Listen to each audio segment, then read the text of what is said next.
Good evening. I'm Normairan Perez. I'm part of a group called A Call to Action on Puerto Rico, Un llamado a la acción por Puerto Rico. We are here tonight to talk about, of course, we're going to talk about Maria. That is what's going on right now in Puerto Rico. But we had planned a presentation about Peñuelas because people is asking us about Peñuelas and what's going on in Peñuelas. But in general, it's not about Peñuelas. It's the environmental colonialism that we are suffering in our country. So since 1898. So that's why I'm here. In my company, we have Judy. Judy is the president of the New York State Nurses Association. So if you want to introduce yourself, Judy. Yeah. Hi, my name is Judy Sheridan Gonzalez. I'm the registered nurse, emergency room nurse in Bronx, Montefiore Medical Center. Been an ER nurse for over 30 years. And recently our group won leadership of our union about 6 years ago, and we've been in the process of transforming our union into a social justice union. We're very involved with climate issues and just general issues around social justice. So I prepared this PowerPoint to discuss environmental colonialism. We've heard about environmental justice and environmental racism. This is another form of environmental racism and injustice, environmental colonialism. How do I get you to change the slide? Just go like this? Okay.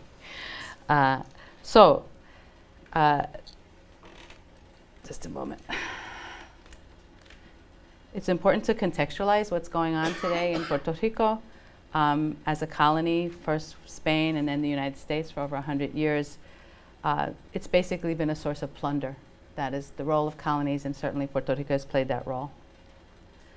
Many of us are familiar with the struggle in Vieques, and it's very important to see the history of what's gone on and why we are facing what we're really facing today with a lot of these hurricanes and the lack of infrastructure to accommodate. This is just a next. Sorry, I'm doing it myself with that. Next. So this is just a sample of dumping. There's been toxic dumping throughout the island. There's been a big protest. Remember, the people in Puerto Rico are not accepting these issues point blank, and they are protesting and fighting against all this toxicity. All this dumps now with the hurricane that just occurred, this has actually entered the land, entered the soil, entered the air, and entered the water.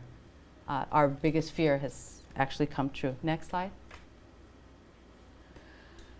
And probably in this audience, people know I did prepare this PowerPoint for mixed audiences who may not be aware of the role of the vulture funds and the hedge funds in bankrupting Puerto Rico. They bought up debt, these were investments, and they're demanding that they get their money back. Next slide. Which introduces us to the age of austerity, magnified tremendously in Puerto Rico because of its colonial status. Because of laws in this constitution, the hedge funds must be paid before monies can be spent on the people of Puerto Rico. So that's damaged the infrastructure terribly. Water supply, the electrical system, which doesn't exist right now, roads, transportation, are all suffering. We're suffering before the latest hurricane. Next slide. And people are protesting. There's been huge protests across the island, bringing many coalitions and forces together, demanding that the debt be canceled, that the debt is unreasonable, that the debt is immoral. Next slide. We have to place this in this global context of global warming that's happening all over the world, and it's well understood by scientists that the global north, which the United States mainland is part of, is the cause of a lot of this global warming by the burning of fossil fuels, but it's the global south that suffered the most dire effects. Next slide. I'm not sure how many people remember in 2015 the sequía, the horrible drought that affected Puerto Rico, the worst in its history. Next slide. Where fertile lands became wastelands with cracked up soil, plants dying, and people actually not having water. Next slide. As a result, there was terrible water restrictions, some cities not having water for 5 days of the week.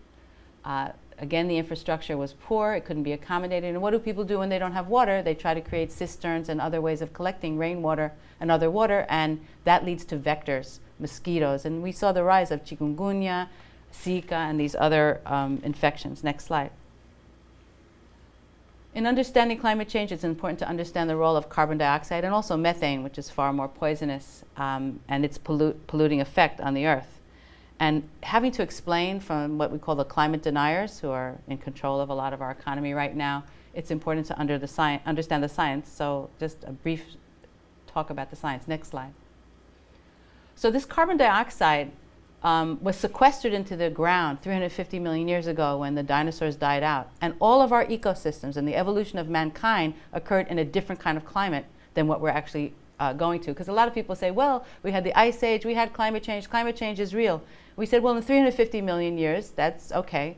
But in 60 years or 70 years, it's not okay. Mm-hmm. Next slide. Just a simple understanding of the greenhouse effect. Most people have heard of the greenhouse effect. They don't understand the role of carbon dioxide and methane within it. And it's, again, we need to arm ourselves with knowledge if we're going to argue our point. And as these sun rays go into the Earth, they get radiated off. But when you increase these burning of fossil fuels, it allows this carbon dioxide, methane, nitrogen to block those rays from returning, so the Earth warms up. Very simple when you think about it and look at it that way. Next slide. But look at the impact. In only 30 years, half of the Arctic ice shelf has been destroyed. Glaciers are calving. So what does that do? It raises the level of water in our oceans. It desalinates them. It changes all those ecosystems. But the biggest issue is much more moisture is in the water. The water levels are higher. Lowlands such as Bangladesh, Florida, and many, many islands. Vanuatu, I think, is almost completely underwater. I'm not sure if it's Vanuatu or another island in the Pacific. But what happens is moisture maintains in the air, and that is what impacts our hurricanes and our other phenomena. Next slide. This unusual, and this is before Maria. We had 4 major hurricanes in the Atlantic that were category 3 and above at the same time. This is pretty much unprecedented. So when people say, well, climate change doesn't cause hurricanes, that's true. But the intensity, the velocity, and the dangers of the hurricanes are intensified because of climate change. Next slide. And that is Irma. That's the eye of Irma, bigger than the state of Florida. And that we thought that was our biggest fear at one point. But next slide. In Puerto Rico, the infrastructure for electricity was so poor that even though Irma just touched the island, electricity went out for everybody in all those areas and didn't come back even before Maria came in many of the parts of the island. Because of this austerity, because of the relationship with the hedge funds, electricity was a mess. Next slide. And of course, I had to update this. Since I did this a week ago, we're very emotional. So the size of that hurricane, where the eye is right there over Yabucoa, look at the size of the hurricane and look at the size of Puerto Rico. The devastation on the island was complete. Next slide.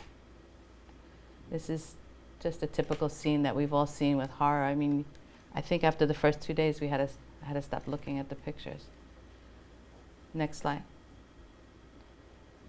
So these are some scenes: animal carcasses floating down waterways, deforestation completely, 80–90% of the island completely deforested. The power lines are like jokes.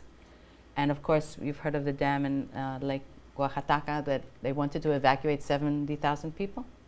It hasn't broken yet, but next slide. The next day, you had people on the ground. These are federales with their shovels and their ropes and their boots, and they were hitting the ground, and resilient population, strong Boricuas, trying to make the island whole again. Next slide. Even the children. I love this picture. That's my favorite. I love this picture with their little brooms. So, next slide. Now there's a history. I'm going to go briefly through the history. This is the Cordillera Central. 50 years ago, there was an attempt to do strip mining there, which would have destroyed this entire area, and there was a huge struggle. In Puerto Rico, the environmental struggle to save the environment is very much linked to the anti-colonial struggle. That's not necessarily the case here in the United States. Next slide. And just so you see what water looks like, now what these strip minings would do would create toxins in the water supply, and destroy the water for most of the population that was fed by that area. And I think 25% of the water supply would have come from those areas further north of Puerto Rico. This is what water looks like after it's contaminated. This is a real picture of a water supply that's contaminated. And I don't think anyone here would want to drink that water on the right. Next slide.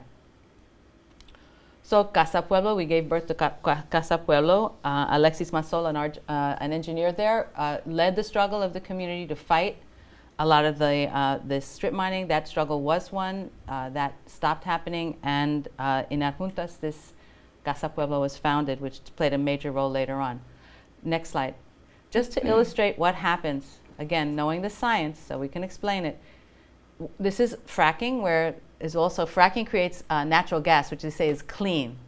It is not clean. This is what happens when you have to frack this natural gas. These toxins go into the ground, it enters the bedrock, it goes into the aquifers and goes into the water supply. And this is what poisons people. This is, I don't know if anyone ever saw those pictures of turning on the water and the fire would come out with the gas. That's what they call clean. Next slide. And that very high volatile gas is transported in pipelines and in trains. This is what's called a bomb train.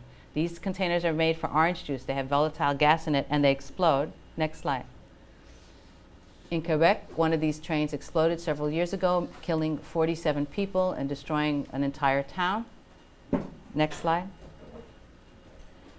So that same gas, that is what they wanted to do. And another event that occurred with, you may have heard about the Gasoducto del Norte, which was cynically called Via Verde, which was to create this beautiful way of bringing this clean, safe, natural gas from the north of the island down south. Once again, next slide. Big struggle against that. A lot of people joined in and got international recognition. Next slide.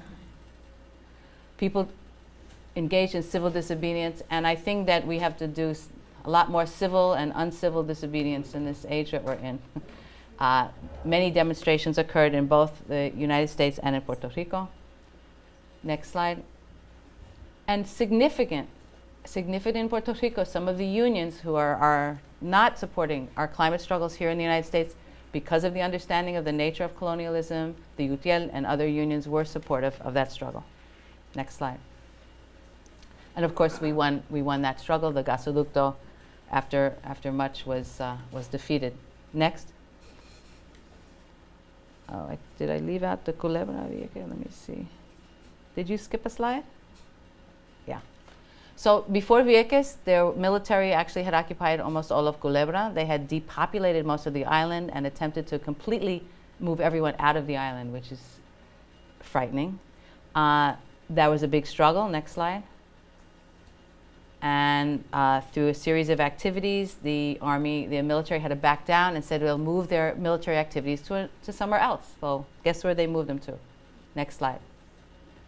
They took over most of the island of Vieques and contaminated that island. Because remember, when they do their exercises, they leave the detritus on the island and it destroys the soil and causes much cancer. Viequenses have higher rates of cancer and many other diseases, asthma, than the rest of the island. Next slide. And again, through struggles that called for international attention, many arrests, much civil disobedience. Next slide. The Navy was forced out, but again, the devolution that's needed to clean up the environment did not occur. Fishing industry was destroyed. There are live mines still, and lots of military evidence left. Next slide. And this is just some documentation on the public health impacts. As nurses, what we've tried to do, again, in our union, because nurses might say, well, why do you care about climate? Why do you even care about Puerto Rico? That's not about nursing. We've tried to hook up our interests in healthcare to these other issues that are affecting our population. It's very important if we're going to win any struggle to make sure that people make connections, and we try to make those connections. Next slide. But I find, sadly, many people are not aware of the role of the pharmaceutical companies in Puerto Rico. We're trying to teach our young people history. Next slide. This is the net effect of the use of pharmaceuticals and the exploitation of our people. Look at these salaries. It's amazing to think that people can live on that kind of a salary. Next slide. And what many people don't know is that birth control pills were tested on women of Puerto Rico in the 50s and 60s so that they could be made safe. This is like Tuskegee. And without any kind of moral compunction, 1/3 of all Puerto Rican women were sterilized without their informed consent. The operation was so common, it was called la operación. And there were many struggles against exposing that, and unfortunately many of our people don't understand the role of eugenics in colonialism. Next slide. And of course, with the pharmaceutical industry getting all these breaks, it set up a lot of factories in the island, and the waste disposal of these pharmaceuticals have poisoned the waters as well. Next slide. And many theories about antibiotics in the water, and what happened with premature maturity of Puerto Rican girls, we feel is very much linked to this kind of dumping of the antibiotics and other things in the island. These are just some many other struggles that are going on that are ambiental, that are environmental. The incinerator, Narecibo, the struggle to keep the beaches clean and belonging to the people, and fumigation and so forth. And Norma will talk more about the cenizas, nothing to mention. But next slide, I'm sorry, I forgot to tell you next slide. Next slide. Next slide. So one of the results of colonialism is an incredible increase in poverty and unemployment. And when you have poverty, unemployment, and no services, you're going to have some violence, especially among our youth. There's a lot of gang violence in the caseríos and in the poorer communities, and resulting in murders and deaths and gun violence. So just to show you how disgusting some of these people are, next slide. So something was floated by that Puerto Rico would be perfect for medical tourism. And what they said was that they could make it a transplant mecca because there are so many young, healthy organs from all the deaths of these youths. This was published, and there was a lot of reaction against it, so they kind of dropped that really quickly. But that actually did happen. There was a thought that could just, unbelievable, right? Next slide. Yeah. And of course, you know, the plan, and we are very concerned about this disaster capitalist plan that we think, because of the hurricane, could be implemented. You know, turning the island, forcing migration out and turning the island into a tourist mecca with everybody enslaved working for the tourist industry. Next slide. And asthma and air pollution doesn't just affect Latinos in Puerto Rico. The Latino community in this country is also much more likely to die from asthma. Next slide. This is the Cross Bronx Expressway. Next slide. And as you can see, in the Bronx and in El Barrio and in Harlem, that's where we have our highest rates of asthma. That's where incinerators are, that's where toxics are, and where the dumping goes and where we have pollution. Next slide. This is a protest. One of the things we're trying to do is link a lot of the fights, because again, alone we're not going to win this battle against these people. And many of us were involved. We were there in Dakota fighting that pipeline. Next slide. And the violence against people there is very similar to the violence here. That woman on the right, the bottom right, is a woman whose arm was blown out. She's a 21-year-old EMT from a concussion grenade. Freezing water in the freezing cold, and I was there. It is cold there, and dogs. Next slide. Not that dissimilar to what we see in Puerto Rico with the choque. Next slide. So this is a graphic. I'm not going to waste your time with it. I don't like reading things, but these are all the different examples that we show. This is something we give out to our nurses to show the impact of climate change, particularly in poorer communities and marginalized communities, how it affects health and why it affects us as nurses. Next slide. And we try to point out to who our common enemies are. Everyone here knows about the Koch brothers? One of them owns part of one of our hospitals, New York Presbyterian, so we've been able to make that connection. These are the people who are the climate deniers. These are the people poisoning our planet. These are people exploiting us on the job and in our communities. Next slide. Next. Oops. So, you know, this is how we can get our nurses to fight against climate change, something that never happened before. And unfortunately, very few unions are involved. We're trying to organize other unions to get more involved in the climate. Next slide. Also making links around after Charlottesville, around social justice. Again, making links for our members around gun violence and what happens with racism and white supremacy. Next slide. And DACA, we had nurses. We actually led the march across. This was a funny, another story for you. Okay, next slide. And now we have Maria. Next slide. Oh, I did put it in. Oh, I thought I put it earlier. Okay, moving on. Did I show this before? Yes. I did. Sorry. I haven't slept in a week. Yes, all these have you've seen Well, you see it again. And what we did as a result, we established what we call the New York Recovery Network. We had done disaster work before, and now we have already over 80 volunteers, nurses to go. We're going to go in medical teams to Puerto Rico. Don't clap yet. We have to work with the government to do it, but they're going to provide us with the transportation, and we're taking advantage of the. Is this going to go on over? I better not say. Okay, so that's what we're doing. Talk later when we're not on tape about more about this. Next slide. We think mass mobilizations are critical to this fight. This is the climate march. We need more of those. Next slide. So that we can have clean water. Next slide. Healthy food, healthy land. Next slide. Sustainable energy. Next slide.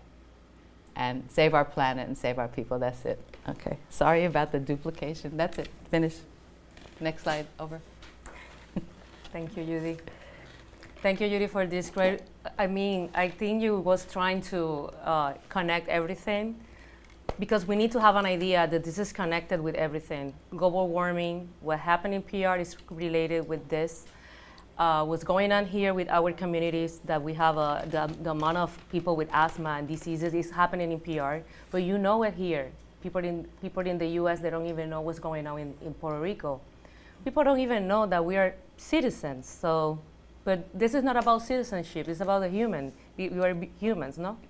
So I want to continue with my presentation, but I want to say thank you to the Firehouse Community Center for this great opportunity. I didn't say it before. Thank you for opening this great place. There is a lot of people asking us for videos or record our presentations, so thank you for you. Thank you to our compañero Cordero to reach you and talk to you, to have this spectacular activity today. And thank you for coming. So if the presentation is ready, I can start. It's gonna be in a minute. So as I said before, I'm Norma Hiram Perez. I'm part of a call to action on Puerto Rico. This is our second time talking about Peñuelas. The forum is called Peñuelas Focus on Environmental Colonialism. And we need to say Peñuelas because now Peñuelas on the target. But before Peñuelas, it was a gasoducto. And before it was Vieques. And every time we have something that is related with environment. But in PR, as Judy say, the fight, when we try to solve these problems are not only our problem, it's someone else that is making decision. Someone else who's trying to sell our land and decide what they want to do with our land. And even though we live in New York, Puerto Rico is our land.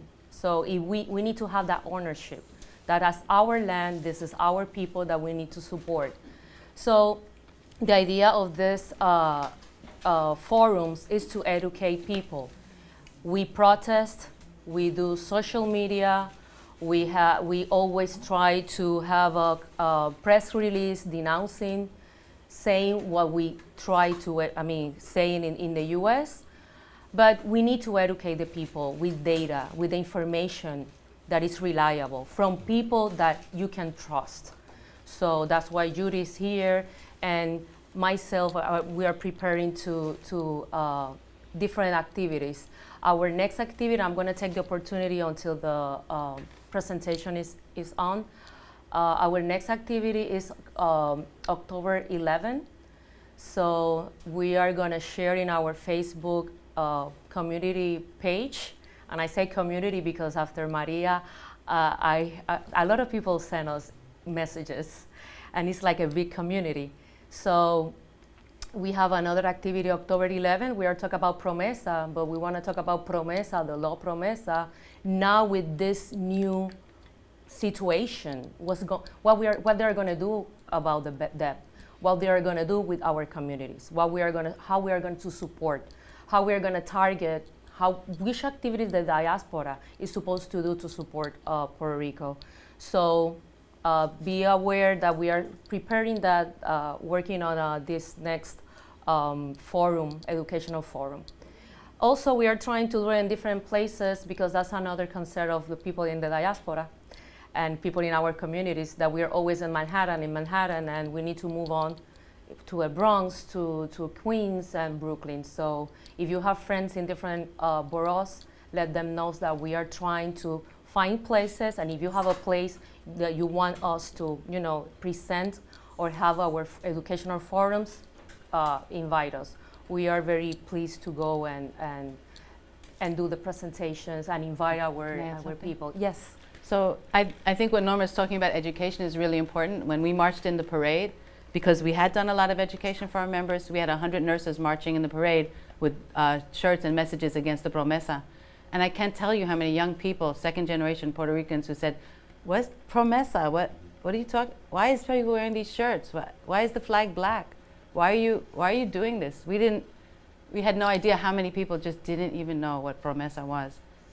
People knew probably who's on American Idol, but they don't know about promesa. So the education piece is really critical, and the linking to other struggles. I just came back from a weekend at a conference called Labor Network for Sustainability. Was labor unions concerned about the climate, and I met people from Black Workers for Social Justice working in North Carolina, fighting toxic ash, fighting the same struggles that we're fighting. People from West Virginia fighting these same struggles. These struggles are going on everywhere, and we were able to share our information. And because the hurricane had just occurred, we passed a hat, and we collected over $1,000 from people's pockets to send to relief efforts there. So it's really important to make links with people so that we can support each other in our mutual struggles. As a second part of our presentation of Peñuela's focus on environmental colonialism, this is our information, so we want to contact us. This is a call to action on Puerto Rico, llamado a la acción por Puerto Rico. So you can contact us by PR call to action at Gmail for information. We can share information with you. And also in our Facebook community, a call to action on Puerto Rico. So try to find our page on the group page. So we can try to share everything that is reliable. We have a lot of people that post information. We try to be aware that it's a reliable information, and it's good to have it there. Now, right now, the call to action on Puerto Rico, it looks like it's like Maria call to action, or helping or sending information about Maria. But I was the one that I thought that if this is a community, the majority of our people is from the diaspora, we need to share the information. There are some information that is not true. There are information that is not, that's the information that the government wants us to know, or the government wants to share, but it's not the truth. So we're sharing everything related with Maria. Next. So we did our first forum 2 weeks ago in the Bronx about Peñuelas. Why Peñuelas? Because that's the target right now in Puerto Rico. Now for sure, the new target is after Maria, the aftermath Maria, and everybody's gonna take advantage. And right now they are taking advantage. The politicians, you can see it on the news, talking about what's going on, doing press release, the mayor doing a press release, and then the government the next day is doing another press release, just to show the power, who is gonna help more Puerto Rico. And the reality is that they are not getting nothing from the states, from even the people that support different cities in the island. So Peñuelas and focus on environmental colonialism, and we can change it after Maria, the same title, because it's the same situation. Next. So can you please, I think the next one is not, can you, no. The previous one, I think it changed the order. The next one, I'm sorry. So I'm gonna start saying that we want to send the solidarity with Puerto Rico, with the Federación de Maestros, which you put a picture of them in the recovery after the hurricane. Also, the information is not there, I don't know why, but we have a PayPal account for the compañeros and compañeras from Se Acabaron las Promesas. So people is always waiting for leaders. These are the leaders. This is the people that they are in front of the battle. Not now, before. Working against what's going on in the island in terms of the government, against the, what's going on with Promesa, everything that is happening in our communities. So we want to share, we are sharing the information on our call to action Facebook page, because these is the people that we want to send the money, and because I know for sure that they are going to help the people in Puerto Rico. Also, the Federación de Maestros is not only, the money is not it's not only for the Federación de Maestros. It's like an umbrella of different organizations, grassroots organizations like Urbe a Pie, Ñin Negrón, even Se Acabaron las Promesas, comedores sociales, that they are doing a great job feeding our students in the University of Puerto Rico in different campus. So that's why we are supporting these two groups. Next. So I'm gonna read it for him from here. So struggle for environmental justice have become a fundamental part of Puerto Rican social, political, and anti-colonial mobilizations. It's kind of different when we are in a groups here against situations. In PR, in Puerto Rico, it's like a combination of we are fighting for our health, we are fighting because we don't want to destroy our environment, but it's something else, and it's the imperialism. Next. So I'm gonna show you a couple of pictures, Paseo Caribe project. A lot of people forgot about Paseo Caribe, and if you go to Old San Juan now and you go very close to El Condado, you have a huge development in front, very close to Hotel Caribe Hilton. We had a lot of protests. That is part of the Maritime Coast. You are not supposed to develop that area. They did it. So a lot of money, it was paid. A lot of protests happened, but they won. In this case, they won. They built all the hotels and apartments there. Next one. Gasoducto, as Yuri mentioned. Look at the right picture. That's part of one of our beautiful mountains, how they destroy it just for the gas pipeline. The good thing that we won, so they didn't construct it, but they always have that on plan, so we need to be aware. Next. Playas Pa'l Pueblo. Playas Pa'l Pueblo, that's another group. They fought against the Marriott Courtyard. The Marriott Courtyard is a big hotel. It's a chain of hotels in the US. They want to add more parking lot. So we had a lot of compañeros and compañeras, and look like the La Reserva, sorry, I'm not standing. In 2005, how was that area? And look in 2014. So they won, they stay there, but right now after Maria, they're struggling and they need to rebuild, and like the whole country. Next. Vieques, you know about Vieques, and we're still fighting because they didn't clean, they didn't do their part. A lot of people are still sick. They don't have the health insurance or even a hospital to get the health care. Next. Vieques, civil disobedience. Next. So Peñuelas. Peñuelas, I'm gonna try to be, very summarize everything that I did in the previous presentation. Peñuelas in the south part of Puerto Rico. It looks like it was not part of the hurricane, but if you remember Judy's picture of the hurricane, of course, it was kind of in the middle of the hurricane, and we have a mountain of ashes there waiting for the hurricane. What happened with those ashes? They say that they're still there. I don't think so. Next. So before talking about Peñuelas with more details, I divide this presentation, this area in 4 parts related with the social development of Puerto Rico and how the US push us to change the way to develop. So before the United States invade us, we had different, not a monocultivo, that we call it monocrops or monocultures. we had different type of cultures. That is very good for the soils to be fertile.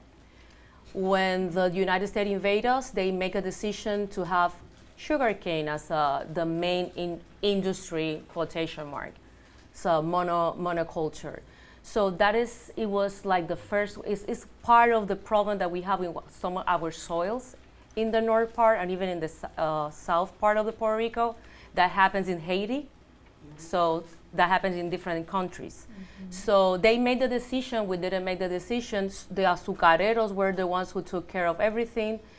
And if we think about Pedro Albizu Campos, he was part of the lawyer who was supporting the sugarcane workers when they had a big strike.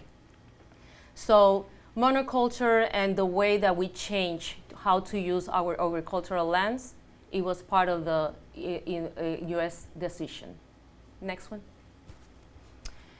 Next, I need to divide it, and we can add more information, but we don't have enough time to talk about all the details. I can share the information from where I get this.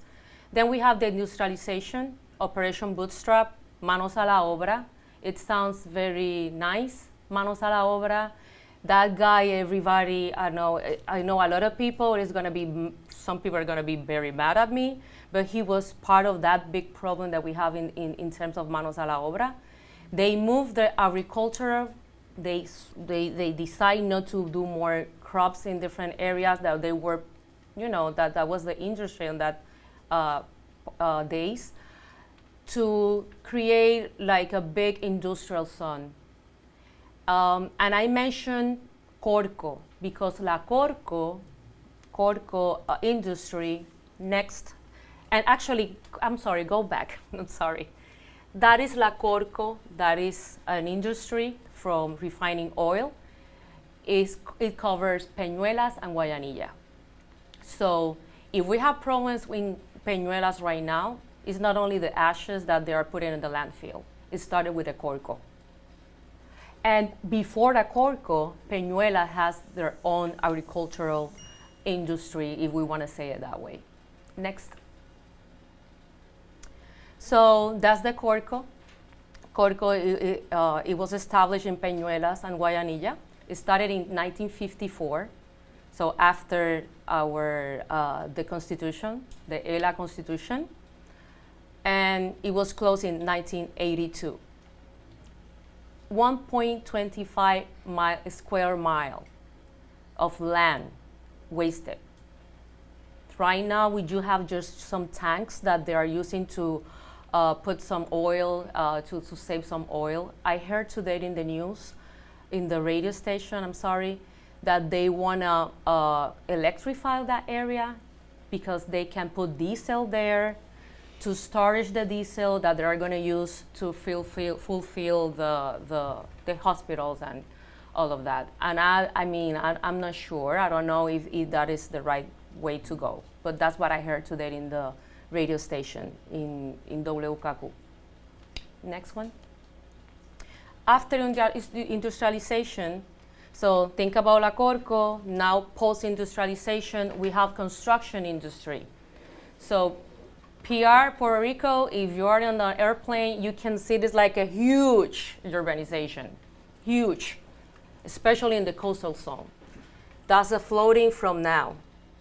And that is Puerto Rico. And people think, oh my God, it's developed. PR is developed. Puerto Rico is very developed. Look at the construction, but look what happened now in 2017. That's the industry after post-industrialization. Construction was the main way of, for the economy. And Cemento Ponce, which the owner was Ferré, the governor, the majority of the highways in Puerto Rico were made of Cemento Ponce. So they used the money. So when people say, no, Ferré, he didn't get a penny from the people from the government, I say, oh yes. And what happened with the highways? They were constructed with Cemento Ponce, and he was the owner. Next. So now for the four stage that I divided, now we have research and investigation. That's the the modern thing that they want to introduce. But you see, Monsanto. So again, they are trying to make decisions how we are going to build our country. They did it in the industrialization era, they did it in the construction era, and now they are trying to do it with Monsanto. And Monsanto is there, and we need to do more educational forums about what's going on with Monsanto, what is that about. And not only Monsanto, other scientific areas that they are trying to develop right now. So those four areas are very important in terms of the social, economical process in Puerto Rico, but we didn't make the decision. The decision was made by the US government. So that's part of the colonialism. Next. So I put the picture, I change it, so I say, no, I need to show the people that all of them are part of this problem. All of them they were involved of the Peñuela situation right now. All of them were involved in different situations, in different struggles, environmental struggles that we still have right now. 1994, this is specifically for Peñuelas, they decide to purge the electrical authority, Autoridad de Energía Eléctrica, as they call it, and the Applied Energy System of Puerto Rico. They signed to purchase a company. They give the contract to a company, and the contract is valid for 25 years. That happens in 1994, and I was in my second year of university, so years ago. I skipped all over years. During those years, they were fighting against the community. The community was very active. In our previous forum, we spoke about this. I showed the slides with a specific dates, a specific years, where the community were fighting against the Peñuelas, the AAS system in Puerto Rico. But they were successful sometimes, but at the end, the US was the one to make the decisions, especially the EPA, Environmental Protection Agency. 2003, after years of trying to figure out how to deal with the issues, they start transporting the ashes to Arroyo Barril in República Dominicana. In Dominica, they send everything to Arroyo Barril, and it's very important to say that because they sent 27 tons of rock ash. After that, after a couple of years, 2007, the Arroyo Barril community, they won because they had a lot of situations in terms of health. And then because they didn't want the ashes in Dominican Republic, what happened with those ashes? They're going back and they're going to stay in Puerto Rico. So I don't know if this is clear. We have a company in Puerto Rico that make a decision to export the product that for me is not a product. It's something that is gonna, is not good for our health. And they send it to Dominican Republic. That's awful. That's so, and that happens here with the garbage. That happens in different places. So they did that to Arroyo Barril. With that, now we have the ashes back. They changed the ashes and they mentioned that instead of ashes, they have a rock that is called agremax. And because it's a rock, it's not sediments, because are not sediments, they are together, they are compacted, cemented like sedimentary rocks. They are not gonna be dangerous to the population of Peñuelas, which is not true. 2010, I'm sorry, at the end, they want to include not only Peñuelas, they want to put the ashes on, throwing the ashes in the landfill of Humacao. There are only 2 landfills in Puerto Rico that they accept the ashes, according to the federal government, according to the Environmental Protection Agency, which they're always playing and they're always throwing the ball to us. And they always say, okay, this is our laws. You can use our law or you can do a better law than us. Like, okay, make the decisions. We can follow whatever you make the decisions. But the government, they are not doing that. They are following what the federal government is saying. Like, they are the ones who know. But we have our scientists in Puerto Rico that say this is not good for us. This is not good for our South community or even the island because of different, the vientos alisios and all the movement of air in Puerto Rico. Next. That happened in 2010, and then we can skip 2012. EPA, again, they say the agri-mass can release heavy concentrations of heavy metals. They contradict themselves. They say that they are good, and then they say they are not good. So now they say that there are some heavy concentrations of mercury and molybdenum and thallium and different heavy metals. And that goes to the soil and the bodies of water. And the worst thing that you can have cancer if you drink water that has heavy metals. That happened in 2012. But then 2013, they go back again to the court and the company won. So again, we are still, struggling with the fight. 2013, María de Lourdes Santiago, that's the senator she was the senator of the Partido Independentista. She was trying to do a law to prohibit. It didn't went through. The municipality of Peñuelas, their ordinance to prohibit. They had that. They have it, but they don't care. So it's like, okay, the municipality can have a law, but it doesn't matter because the state is the one who makes the decision, and after the state, the U.S. government. Next. October in 2016, the decision in 2016, very close to 2017, right now, we are right now, they are allowed to restart the ash deposit. Then in 2017, we have a new governor who is the Ricardo Rosselló, and they sign a law saying the law to prohibit, look at the title of the law, the law to prohibit the deposit and disposal of coal ash or coal combustion residues in Puerto Rico. Sounds that they are going to stop. But they didn't mention agri-max. For them, ashes are the sediments, agri-max is the rock. That's why they are pouring not the ashes, the agri-max. So July 2017, civil disobedience start again against the put the ashes on the landfills in Peñuelas.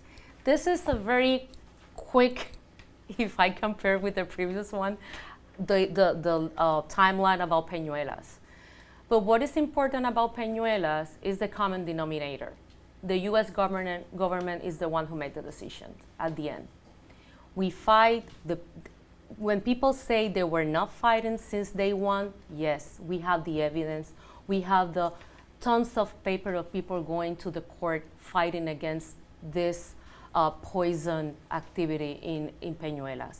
After Maria, they are saying that the mountain of ashes is there, the mountain of agri-mass is there.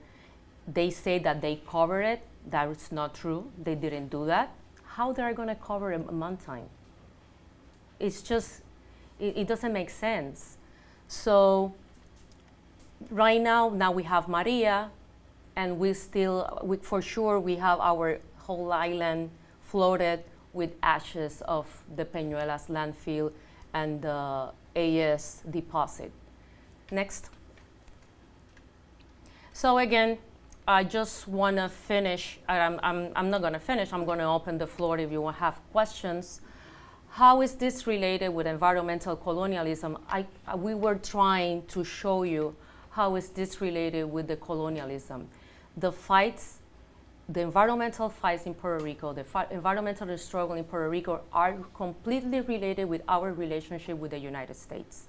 They make the decisions. Even though that they say that we have a local government, for sure we don't have it. You can see right now what's going on in the island. We don't have a local government. They are waiting for the federals, and that's why our people right now after Maria, they are suffering. They don't have fuel for the hospital. They don't have gasoline for cars. They don't have water, even the electricity.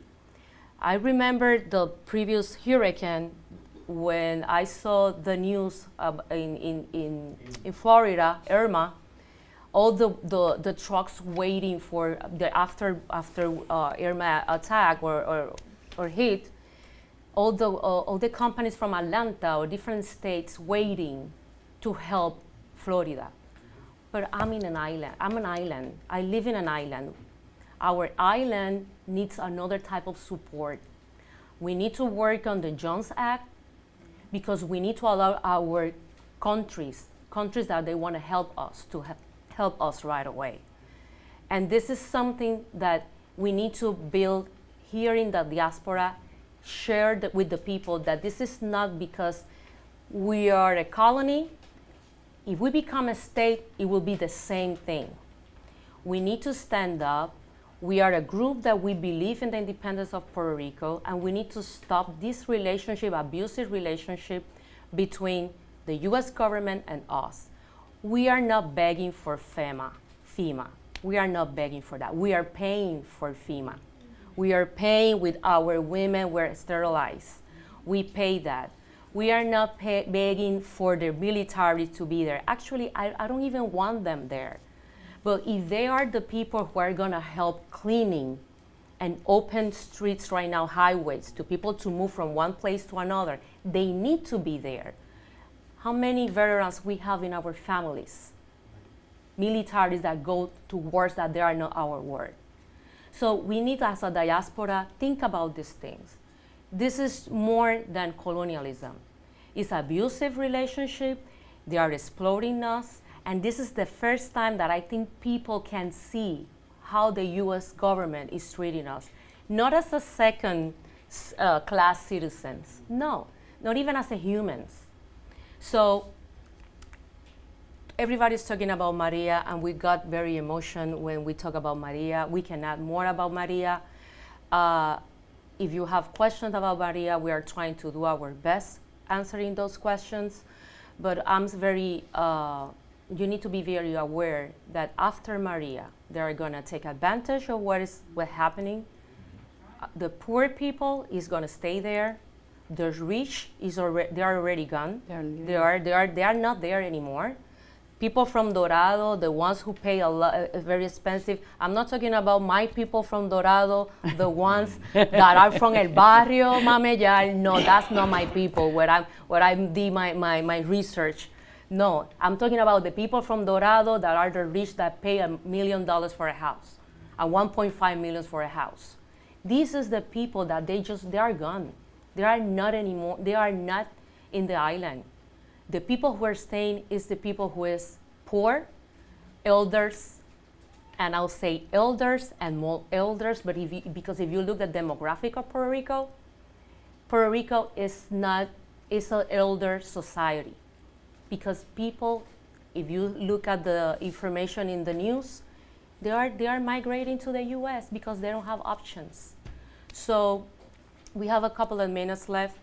And I want to say thank you again, Judy, to be with us, trying to educate people about what is environmental colonialism and how the science is part of what we need to learn to explain our people. And also I want to say thank you again to the El Barrio Firehouse, to this great opportunity to record this interview. And I hope, that other opportunities we have for next recording. Yes. So the mic, I think, is open. Hopefully I have a minute to ask a question. I'm Luis Cordero. I'm a member of a Call to Action on Puerto Rico.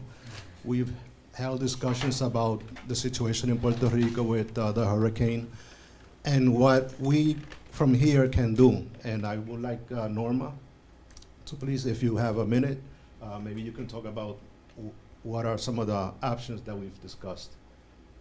I wanted to ask something from Judy, but I don't think we have time. So what to do with Maria? Yeah, what are some of the plans that we've discussed in terms of developing help here Yep. for them over there? So there are some colleagues from Call to Action that are planning to travel there. We are going to mention the information in our Facebook community page. Also, we are going to share again, I'm going to mention Federación again because it's like an umbrella in the island. We are planning to have something in October to have a fundraising. So be aware that we are planning to have a fundraising. We are looking for a place.